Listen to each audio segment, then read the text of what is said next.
Good morning, good morning, good morning. Merry stupid o'clock, everyone. And welcome to my Friday. No, I am not awake yet, in case anyone's wondering. Welcome to another episode of Spilling Tea. I am your host, Tiffany Daniels. Now, folks, before we get started, just a few of the usual disclaimers. First off, you are going to see the link to the legal documents we are taking a look at right there in the description box, along with the other pertinent links to the Stop the Shocks campaign, including Autistic Hoya's massive archive on the subject, the templates. Remember, folks, sign your name, click on your senator. We are trying to end adversive punishments and improper restraints and seclusion in schools. It kills people every year, folks. Also, folks, we have the ever present, self explanatory Change.org shutting the Judge Rotenberg Center down petition. Now, when we are speaking about the JRC, you're going to hear vivid descriptions of and catch clips of video surveillance footage of people with disabilities being tortured and abused. If you do have young children present, please, folks, use your headphones. Also, folks, it is 3:20 a.m. Stupid o'clock in the freaking morning. I am not awake. So if I stumble over any of my words this morning, my apologies in advance. And for the love of God, folks, that sale at Wayfair is still going on. And that means probably back to back to back to back calls. And on top of that, I have a coaching with my boss today. So any prayers and positive vibes you can shove in my general direction would be deeply, deeply, deeply appreciated, all right? Okay, so we're going back to where we left off yesterday, which I know is kind of hard to find because this particular document is not organized quite as well as some of the other documents we have gone over. So we are going to Antwone's treatment at JRC. Okay, so let's get started.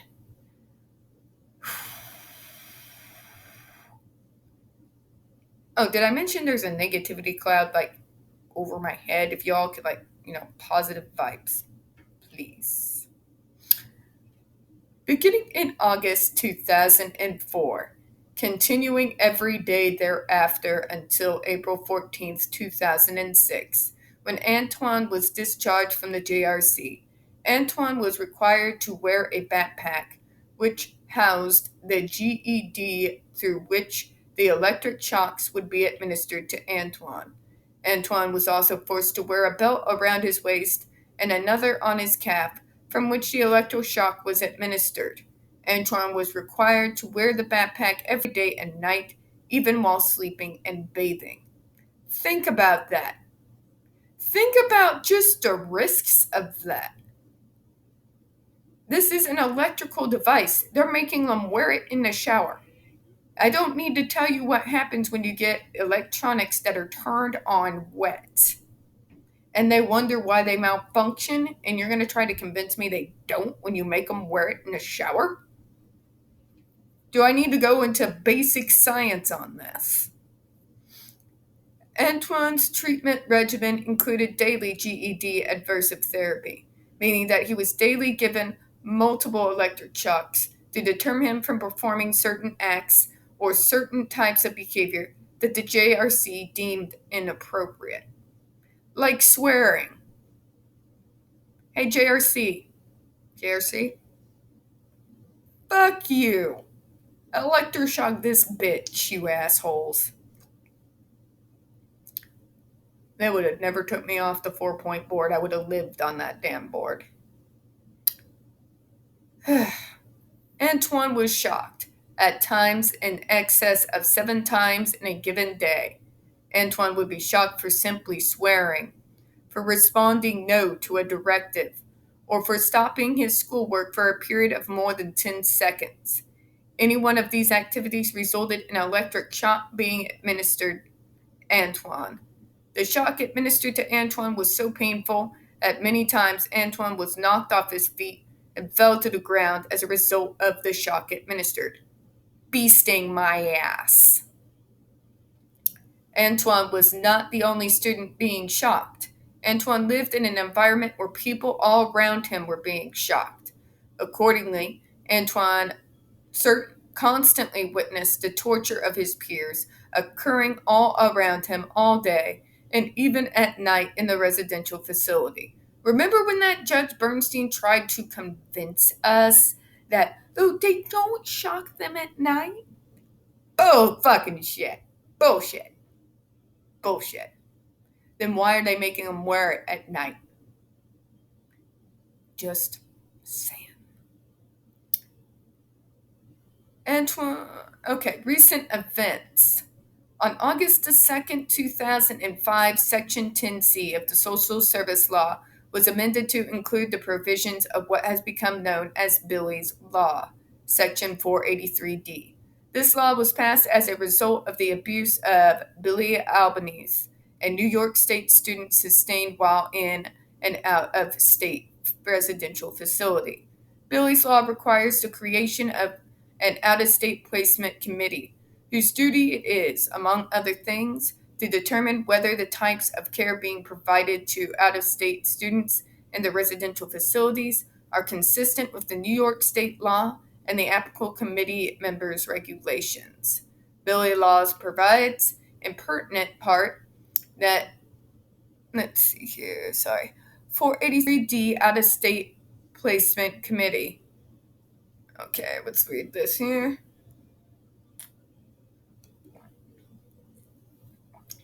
The Out-of-State Placement Committee shall develop core requirements for the inclusion of an out-of-state congregate residential program or residential school on such a registry, which shall include but may not be limited to the requirements that appropriate laws and regulations exist in the state where the congregate residential program or residential school is located for the investigation and resolution of allegations of abuse or neglect. The appropriate number of members of the Out-of-State Placement Committee shall have evaluated the out-of-state congregate residential program or residential school to determine whether the types of care being provided are consistent with New York State law and the applicable committee members' agency regulations.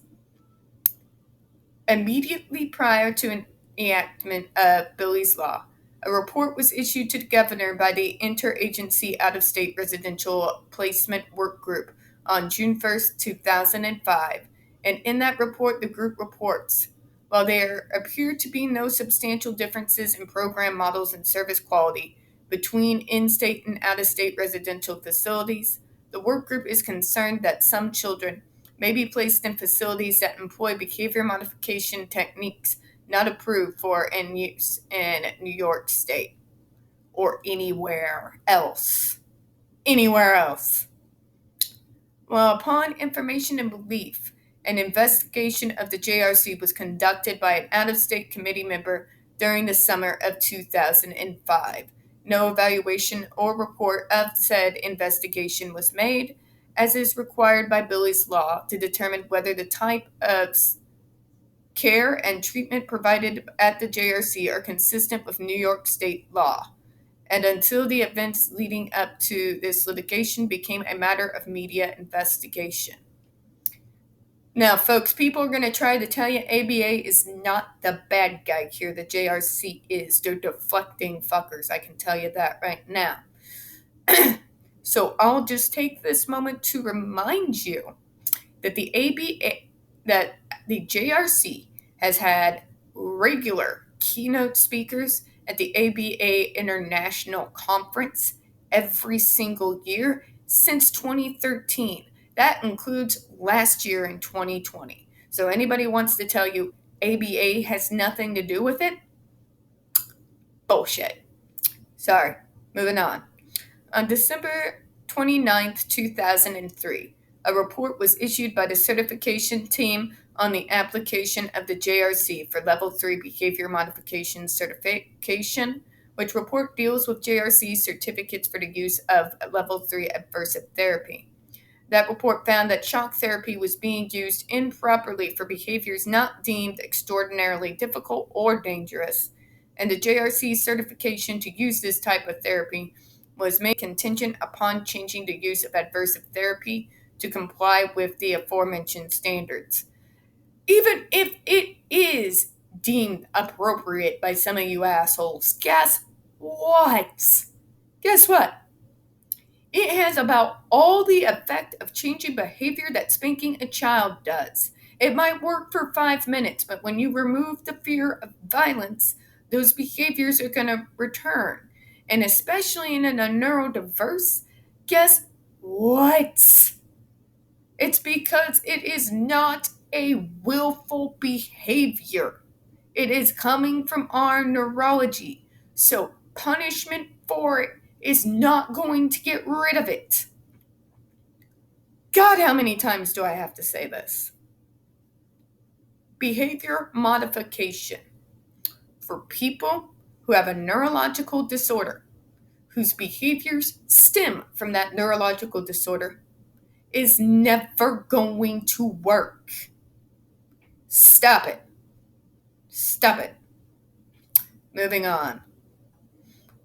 Upon information and belief, the state of Massachusetts, by way of any of their agents, never checked to determine whether the recommended changes and prerequisites to certification were ever made, and as such, the defendants herein knew or should have known of the problems elicited and enumerated in this report, and took no action to protect Antwone from uncertified aversive therapy described therein. Thank you. Thank you. Thank you. They had no license to use that GED device. The only thing they were certified to use is the first generation GED. That's it. That's it. They do not have any approval, none, for the GED 3A or the GED 4. Somebody finally said it. Moving on. The aforesaid contingent certification expired in January 2006, and the JRC was never recertified for use of aversive therapy thereafter, although Antwone continued to receive GED shock therapy. The defendants did nothing to protect Antwone from physical and emotional harm to occur. On March 3, 2006, after much media investigation and attention into shock treatment administered by the JRC to New York State students, plaintiffs herein served and filed a notice of claim pursuant to the General Municipal Law Section 50I against Freeport SD, seeking damages against the Freeport SD. The Freeport SD has refused to settle the claim, necessitating the commencement of the instant action. So places like they don't think they've done anything wrong. Get that. This is the mentality. They don't think they had done anything wrong, even though they did not do their due diligence to protect the student. Moving on. On March 20th, 2006, the New York State DOE issued a report on the issue of whether the Board of Regents should adopt a new policy that prohibits or limits the use of aversive or noxious stimuli to reduce or eliminate maladaptive behaviors in students. In its report, the DOE conceded that it was only as a result of the recent events sparked by the plaintiff's decision to take action against the Freeport SD that led to the DOE to bring this issue to the attention of the Board of Regents at this time. The DOE report discusses the issues raised by the use of aversive treatment in schools serving students with disabilities. Specifically, the report notes, among things, that there is a general concern and consensus among various state agencies that the use of aversives for any New York State student must be addressed. For all the students, all of them, every last one. The DOE has received parent complaints regarding the behavioral interventions used with students, but DOE allegedly lacks clear authority to make specific findings in the absence of a state standard on the use of behavioral interventions. Oh my God, I'm so happy I was involved with my state when I was. We pulled up those standards right quick. DOE was allegedly under the belief that the use of extreme forms of aversive intervention, such as the administration of electric shock at the JRC, was primarily limited to the most significantly cognitively impaired students who were engaged in severe self-destructive and or aggressive behaviors, which is absolute bullshit. Bullshit. They're going to tell you Jennifer Masumbo was severe and that Andre McCollins was. But the matter is, it doesn't matter if they fit your ableist idea of severe or not. It doesn't matter. The logic still makes no sense. So you're going to stop them from self-injurious behavior by harming them far worse than they would have ever harmed themselves? Can somebody make it make sense? According to the DOE, a recent request for data from the JRC on its use of adversives revealed that, in fact, electric shock has been approved for use with significantly increased frequency for 77 of 151 New York students, and that the majority of these children are higher functioning. Can we stop with the functioning levels, please? Please. Functioning levels that you all keep mentioning are ridiculous. Because guess what? Functionality fluctuates. I can vouch for that. Just saying. Including those with emotional disabilities, attention deficit hyperactivity disorder. Remember, folks, it's not just autistics getting shocked. It's people with ADHD and people with mental issues. Obsessive compulsive disorders, conduct disorders, and behavior problems such as truancy, aggression, depression, suicidal actions, and fire setting. Oh, for the love of God, you're using it to treat depression? I would understand ECT in extreme cases with depression. ECT and EST are not the same thing. Don't get it confused. The JRC wants you to get it confused. It's not the same thing. ECT is done in an extremely controlled environment. People make sure that there is as little discomfort and pain as possible. The electrodes are attached to the head, and there's numbing lotion used. It's a very controlled setting where the person is made to be as comfortable as possible. EST is a different thing entirely. EST means electric skin shock, folks. So, they are attached to different parts of the body, and these devices are designed to hurt people. This is Matthew Israel's own words. Own words. They are designed to hurt. So explain to me, if you're getting shocked 24/7, and being sleep deprived and food deprived, how the hell is that supposed to help with depression? Explain to me that one, Batman. Alright. On that final note, I'm going to go ahead and close out for this morning. So the logic of our minds suggests that using this form of treatment is no treatment at all. It is just torture. And all the miracle things that the JRC continue to try and tout and say that it does is basically the types of behavior that you're seeing, the roboticness, the absolute obedience, that comes from trauma and severe PTSD. severe PTSD. And as soon as these students are moved away from that place and they begin to lose the fear that they have had on them, before they get better, the behaviors get worse. Because they are acting out on all those suppressed emotions from having to have gone through the ordeal that they did at the JRC. Jennifer Masumba speaks on this. They go through regression, very much so, very severely so, when they first get out of that place, because they are suffering through the trauma of having been stuck in that hellhole.